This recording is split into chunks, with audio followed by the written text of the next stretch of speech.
Good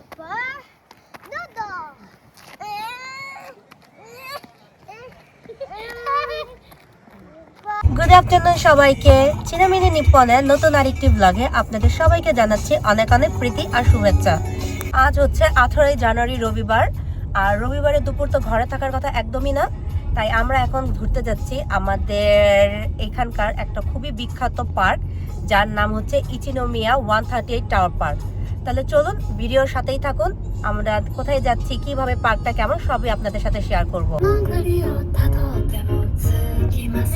এই তো viewers, এই টাওয়ার পার্কটার কথাই বলছিলাম। এই তো ভিউয়ার্স, এইটাই হচ্ছে সে 138 টাওয়ার পার্ক। আমরা প্রায় কাছাকাছি চলে এসেছি, এখন পার্কিং এর জন্য আমরা ঘুরছি। একদম সামনে যে পার্কিংটা, আমরা ওই পার্কিংটাতেই রাখবো।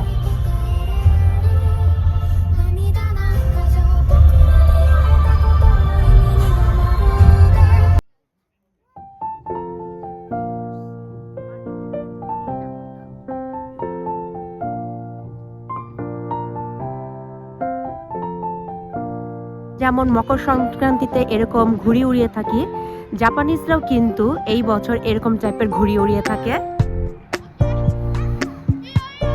আমাদের কাছে, বিশেষ করে আমার মেয়ের কাছে, এই পার্কটা এতই ভালো লাগে, আমরা মনে হয় বছরে 5 থেকে 7 বার এই পার্কে আসি। ক্রিসমাসের টাইমে এই পার্কটা পুরোই ইলুমিনেশন, মানে লাইট আপ করা হয়ে থাকে। যেখানে যাওয়া হয় ওখানে প্রচুর লাইটিং থাকে ক্রিসমাসের টাইমে। আর ক্রিসমাসের টাইমে বিশেষ করে রাত্রেবেলা এত ঠান্ডা পড়ে যে বলার মতো না, কখনো কখনো -1 -2 এমনও পড়ে যায়, বাট ইটস ফান। শীতের দিনের সময় যদি শীত না পড়ে তাহলে মজা লাগে কোথায় বলুন।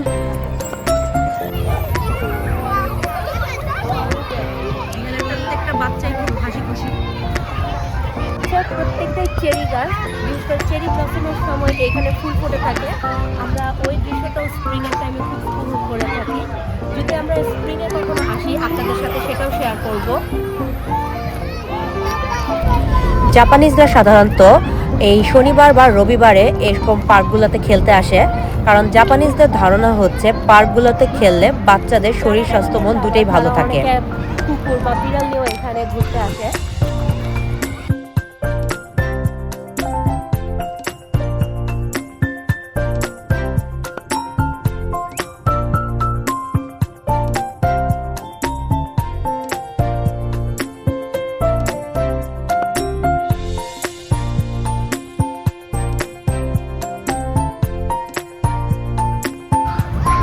আমরা যারা বাবা মা, তাদের কাজ হচ্ছে বাচ্চাদের জ্যাকেট বহন করা, তারা যা যা করে তাদের পেছন পেছন চলা, যা কিছু খেতে চায় ওটা কিনে দেওয়া।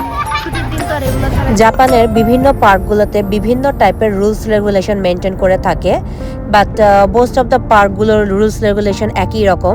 যেমন কোনো পার্কে কিছু কিছু জায়গা আছে যেটা 1 থেকে 3 বছরের বাচ্চারাই শুধু খেলতে পারবে।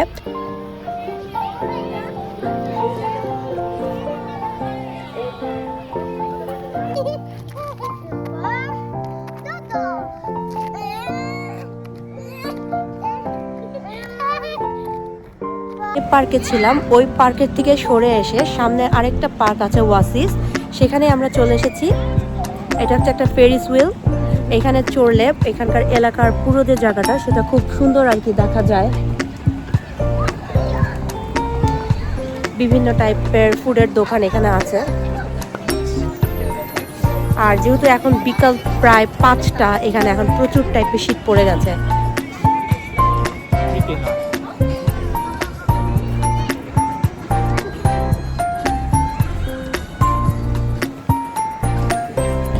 এই পার্কটাতে ঢোকার সাথে সাথে হাতের ডান দিকে একটা অ্যাকোরিয়াম দেখতে পাওয়া যাবে, যেখানে বাচ্চারা চাইলে অনেকক্ষণ টাইম স্পেন্ড করতে পারে। পার্কের এক প্রান্তে এই সুন্দর ঝর্ণাটিও ছিল, যা দেখে আমাদের সবারই খুব ভালো লেগেছিল। আর জাপানিজরা এরকম টাইপের ফাউন্টেন বা ঝর্ণা জিনিসটা খুবই পছন্দ করে থাকে, তাই জাপানের যেখানেই যাবেন এরকম টাইপের ঝর্ণা দেখতে পাবেন।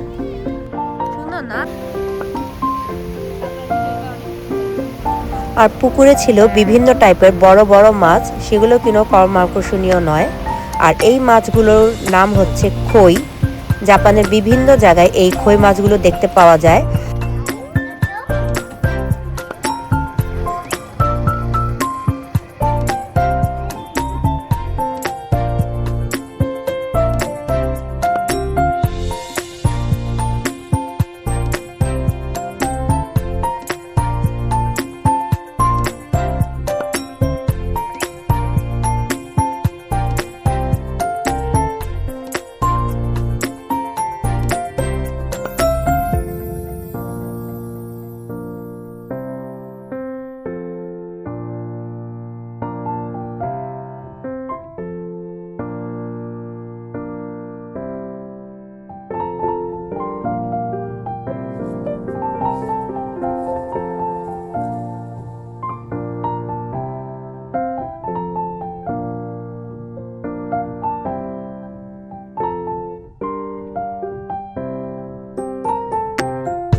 ভালোই, এটা হচ্ছে কনভিনিয়েন্ট প্লাস সুভেনিয়ার স্টোর।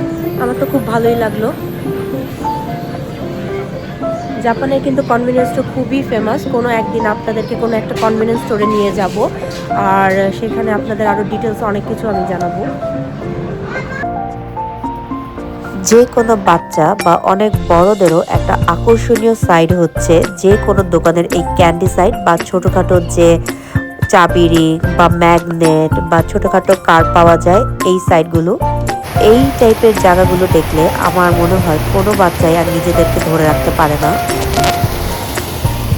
বিকেল গড়িয়ে রাত যতই গভীর হচ্ছে এই জায়গাটার সৌন্দর্য আরো ততটাই বৃদ্ধি পাচ্ছে। ওকে ভিউয়ার্স, এখন আমাদের বাড়িতে ফেরার পালা। তো আমরা এই পার্কটাকে আজকের জন্য বাই বাই দিয়ে আজকে বাড়িতে ফিরে যাচ্ছি। সি ইউ, টাটা। পরবর্তী ব্লগ দেখার জন্য অবশ্যই চোখ রাখুন আমার ইউটিউব চ্যানেলে।